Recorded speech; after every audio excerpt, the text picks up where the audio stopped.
അപ്പോൾ ഇന്ന് പ്രവേശനോത്സവമായിരുന്നു. പല കുട്ടികളും മാതാപിതാക്കളോടൊപ്പമൊക്കെയാണ് സ്കൂളിൽ എത്തിയിട്ടുണ്ടാവുക. അമ്മയുടെ സാരി തുമ്പിലൊക്കെ പിടിച്ച് സ്കൂളിൽ കരഞ്ഞുകൊണ്ട് വന്ന കുട്ടികളൊക്കെ നമ്മൾ കണ്ടു. പക്ഷേ വ്യത്യസ്തമായൊരു കാഴ്ച വരുന്നത് കോഴിക്കോട് കല്ലായി ഗവൺമെന്റ് UP സ്കൂളിൽ നിന്നാണ്. അവിടെ ആയിഷ മർവ എന്ന കുട്ടി എത്തിയത് സ്വന്തം കുതിരപ്പുറത്താണ്. ആ കാഴ്ച ഒന്ന് കണ്ടുവരാം.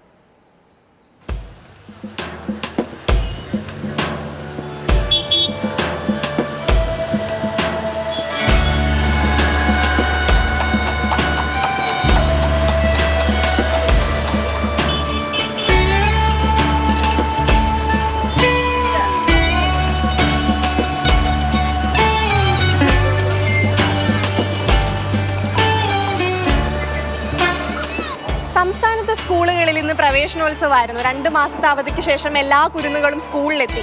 അപ്പോൾ ഈ കുട്ടികൾ എങ്ങനെയായിരിക്കും സ്കൂളിൽ എത്തിയിട്ടുണ്ടാവുക?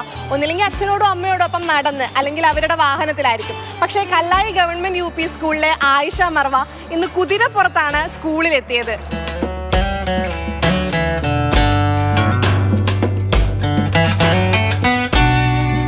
എല്ലാവരും സ്കൂൾ ബസ്സിലും മറ്റു വണ്ടിയിലൊക്കെ വരും. ആയിഷ മർവ ഇന്ന് കുതിരപ്പുറത്താണ് വന്നത്. സ്വന്തം കുതിരയാണോ? എന്താണ് കുതിരപ്പുറത്തൊക്കെ വരാനുള്ളൊരു കാരണം? സ്വന്തം കുതിരയാണോ? അപ്പൊ എന്തുകൊണ്ടാണ് ഇന്ന് കുതിരപ്പുറത്ത് വന്നത്? പുതിയൊരു തുടക്കമായതുകൊണ്ടാണോ? ഇഷ്ടമാണോ കുതിരയെ? ഇത് ഒന്ന് മാത്രമേ ഉള്ളൂ? എന്നും ഇങ്ങനെ കൂടെ കൊണ്ട് നടക്കുന്ന കുതിരയാണോ?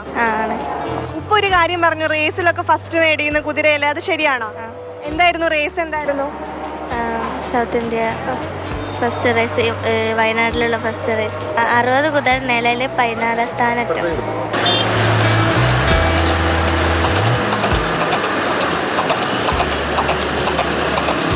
എന്താ കുതിരയുടെ പേരെന്താ? അബു സുൽത്താൻ. എത്ര കാലമായി കുതിരേനെ കൂടെ കൂട്ടിയിട്ട്? 2.5 വർഷം. പലതവണ ഇങ്ങനെ എങ്ങോട്ടെങ്കിലും പോയിട്ടുണ്ടോ കുതിരയുടെ പുറത്ത് കയറി? ബീച്ചിലേക്ക് പോക്കണ്ട്, പിന്നെ ഓരോരോ പരിപാടിക്ക്, കല്യാണം. കുതിരയെ ഒപ്പം കൂട്ടിയപ്പോൾ സ്കൂളിൽ ആയിഷ മർവ സ്റ്റാറായി. അധ്യാപകരും കുട്ടികളും കുതിരയുടെ ചുറ്റും കൂടി നിന്നു.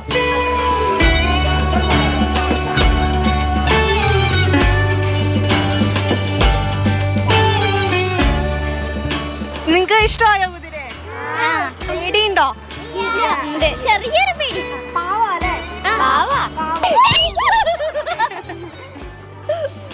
പേടിയില്ലാന്ന് പറഞ്ഞിട്ട്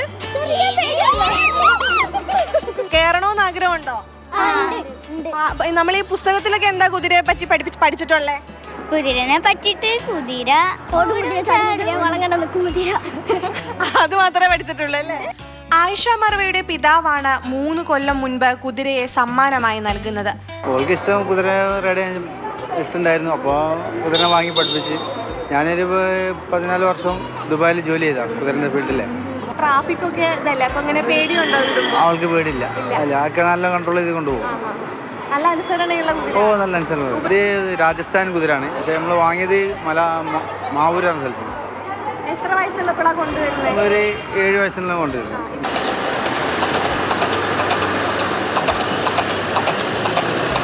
മാതൃഭൂമി ന്യൂസ്, കോഴിക്കോട്. അഖില CP ചേരുന്നുണ്ട് തത്സമയം. അഖില, ഈ 2 മാസത്തെ വെക്കേഷനൊക്കെ കഴിഞ്ഞ് സ്കൂൾ തുറക്കുന്നതിന്റെ തലേ ദിവസം എല്ലാ കുഞ്ഞുങ്ങളുടെയും മനസ്സിലുണ്ടാവുക നാളെ എങ്ങനെയാണ് സ്കൂളിൽ പോകേണ്ടത്, എല്ലാവരുടെ മുമ്പിൽ എങ്ങനെ സ്റ്റാർ ആവാം, എങ്ങനെ ഷൈൻ ചെയ്യാന്നൊക്കെ ആയിരിക്കും. പക്ഷെ ഇവിടെ ആയിഷ ശരിക്കും ആദ്യ ദിവസം തന്നെ മാസ് എൻട്രിയാണ്. കുതിരപ്പുറത്തൊക്കെ വന്നിറങ്ങുമ്പോൾ എല്ലാ കുട്ടികളും ശരിക്കും ഞെട്ടിയിട്ടുണ്ട്. അമ്മയുടെ കയ്യും പിടിച്ച് കരഞ്ഞ് അല്ലെങ്കിൽ മടി പിടിച്ചൊക്കെ സ്കൂളിൽ വരുന്ന ആ കാലമൊക്കെ മാറി. ഇപ്പം ഇതാണ് പുതിയ ട്രെൻഡ്. എന്തായാലും അഖിലും ആ ആയിഷ വരുന്ന കാഴ്ച നേരിട്ട് കണ്ടു. കുട്ടികളെ പോലെ തന്നെ ശരിക്കും ഞെട്ടിയിട്ടുണ്ടാവുമല്ലേ കാഴ്ച കണ്ട്? അതെ ഹിമ, ഞാൻ വളരെ കൗതുകത്തോടും അത്ഭുതത്തോടും കൂടിയാണ് ഈ ആയിഷ മർവ ഈ കുതിരയുടെ പുറത്ത് കയറുന്നതും അതുമായി സവാരി ചെയ്യുന്നതൊക്കെ വളരെ അത്ഭുതത്തോടു കൂടിയിട്ടാണ് നോക്കുന്നത്. ഞാൻ മാത്രമല്ല, കൂടെ ഉണ്ടായിരുന്നവർ, റോഡിലൂടെ പോകുന്നവരൊക്കെ വണ്ടി വരെ ഒതുക്കി ഒരു ചെറിയ പെൺകുട്ടി കുതിരയുടെ പുറത്ത് പോകുന്നു എന്നുള്ളത് വളരെ കൗതുകത്തോടു കൂടിയാണ് നോക്കി നിന്നത്. അപ്പോൾ ഇന്ന് നമുക്കറിയാം, സംസ്ഥാനത്ത് നിന്ന് പ്രവേശനോത്സവമാണ്. എല്ലാ കുട്ടികളും ഒരുപക്ഷെ മാതാപിതാക്കളോടൊപ്പം വാഹനത്തിലോ കാറിലോ സ്കൂട്ടറിലോ അല്ലെങ്കിൽ സ്കൂൾ ബസ്സിലൊക്കെ ആയിരിക്കും എത്തിയിട്ടുണ്ടാവുക. പക്ഷേ ആയിഷ മർവ ഭയങ്കര വെറൈറ്റി ആയി തൻ്റെ സ്വന്തം കുതിരപ്പുറത്താണ് സ്കൂളിലെത്തിയത്. ഇപ്പോൾ ആയിഷ മർവയ്ക്ക് ഈ കുതിരക്കമ്പം തുടങ്ങുന്നത് ഉപ്പയിലൂടെയാണ്. ഉപ്പ ഗൾഫിലായിരുന്നു ജോലി ചെയ്തിരുന്നത്. അപ്പോൾ ഉപ്പയോടൊപ്പം ഒരു 3 മാസം പോയി നിന്നപ്പോഴാണ് അവിടെ കുതിര സവാരിയൊക്കെ സ്വാഭാവികമാണ്. അപ്പോൾ ഈ കുതിര സവാരിയെ ഇഷ്ടപ്പെട്ടു, സ്വന്തമായൊരു കുതിര വേണമെന്ന് ഉപ്പയോട് പറയുന്നു. അങ്ങനെയാണ് ഉപ്പ സമ്മാനമായ ഒരു കുതിരയെ സമ്മാനമായി നൽകുന്നത്. അപ്പോൾ രാജസ്ഥാനിലുള്ള കുതിരയാണ്, പക്ഷെ കേരളത്തിൽ നിന്ന് തന്നെയാണ് അത് വാങ്ങിയത്. എന്തായാലും 3 കൊല്ലമായി ഈ കുതിര ഇവരുടെ കൂടെയുണ്ട്, കുടുംബത്തിലൊരു അംഗത്തെ പോലെ തന്നെ. കാരണം നമുക്കത് അവരെ ഇടപഴകുന്നത് കാണുമ്പോൾ തന്നെ മനസ്സിലാകും, അത്ര ഈസി ആയിട്ടാണ് അവരതിനെ കൈകാര്യം ചെയ്യുന്നത്. ഇപ്പോൾ സ്കൂളിൽ എന്തായാലും ആയിഷ വർവ വലിയൊരു സ്റ്റാർ ആയിരിക്കുകയാണ്. കുട്ടികൾ മാത്രമല്ല, കുതിരയുമായി സ്കൂളിലെത്തിയപ്പോൾ അധ്യാപകരും കൂടി. അധ്യാപകർക്കും വലിയ ഒരു അത്ഭുതമായിരുന്നു. ഒരു കുതിര, ഒരു ചെറിയ പെൺകുട്ടി, നമുക്കറിയാം ഒരു 7ാം ക്ലാസ്സുകാരി എന്ന് പറഞ്ഞാൽ ഏകദേശം ഒരു 10-12 വയസ്സുണ്ടാകും, അതിനപ്പുറം ഒന്നും ഉണ്ടാകില്ല. കൃത്യമായ പരിശീലനം ആയിഷ മർവയ്ക്ക് ഉണ്ടെങ്കിൽ പോലും ഒരു ചെറിയ പെൺകുട്ടി അത് ചെയ്യുന്നത് കാണുമ്പോൾ നമുക്ക് എല്ലാവർക്കും ഒരു കൗതുകമായിരിക്കും. അതുപോലെ തന്നെയാണ് അധ്യാപകരും കുട്ടികളെല്ലാം എല്ലാവരും അധ്യാപകരും കുട്ടികളൊക്കെ ഒരുപോലെ ഞെട്ടിയിരിക്കുകയാണ് ആയിഷയുടെ വരവ് കണ്ടപ്പോൾ.